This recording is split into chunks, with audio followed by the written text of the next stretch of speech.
descubrí que era la otra familia de mi padre. Primero un poco de contexto.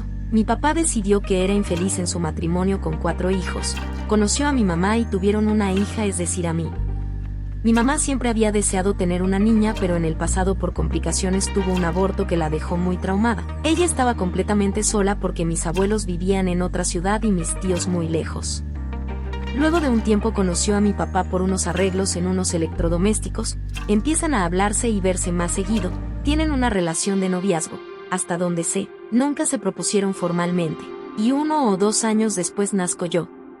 Desde que nací mi papá jamás fue una figura muy presente, ni en mi vida ni en la de mi madre, ella siempre se las arregló para cuidarme contratando niñeras, unas negligentes, otras responsables que aún les tengo mucho cariño, y mandándome a la casa de una tía cuando eran mis vacaciones de colegio y ella aún trabajaba. Mi mamá hizo muchos esfuerzos y sacrificios para cuidarme y mi papá nunca dio un peso por mí sino hasta el final de mi secundaria. Luego les explico por qué. Cuando tuve unos 10 o 12 años miré detrás de mi padre su celular, donde había un grupo familiar donde obviamente no estaba mi mamá y otros contactos guardados como mi amor o mi hijo, pero eso nunca se lo mencioné a mi mamá.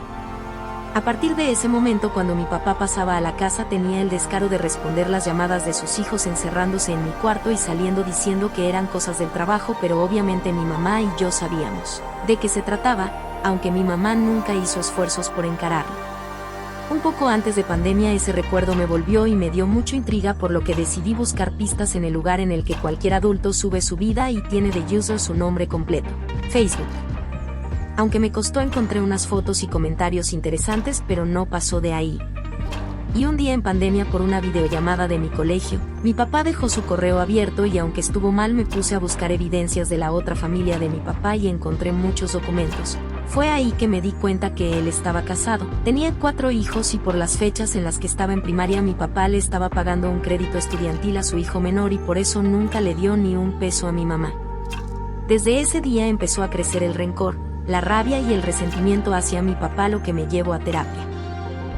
Cuando entré a terapia me di cuenta gracias a mi psicóloga que a pesar de ser algo muy complicado y hasta doloroso debía encarar a mi papá para saber la verdad, y honestamente fue algo muy difícil para mí, pero al final un día, el año antepasado se lo pregunté, o más bien él hizo una pregunta que me ayudó a encararlo. Me contó que en efecto tenía una esposa con la que no era feliz y tenía 4 hermanos mayores. Me dijo que me quería mucho pero entendía si no quería volver a verlo. Que dijera eso fue extraño para mí, pero le dije que estaba bien así y cuando le pregunté si podría conocer a mis hermanos se puso muy a la defensiva negándolo demasiado rápido, diciendo que serían más problemas para él. Unos meses después mi mamá tuvo el valor de decirle a mi padre que terminaran su relación y si venía a la casa era solo para verme y nada más, lo cual claramente apoyé.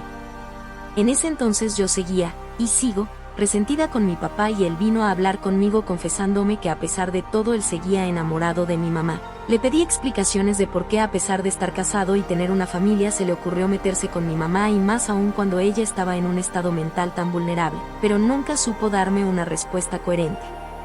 Aunque en ese entonces estaba desesperada por encontrar a mis hermanos, con el tiempo se me fue quitando, a algunos los encontré y seguí en Instagram y aunque aún sigo con querer conocerlos ya no es tan relevante como antes, si sucede bien y si no también.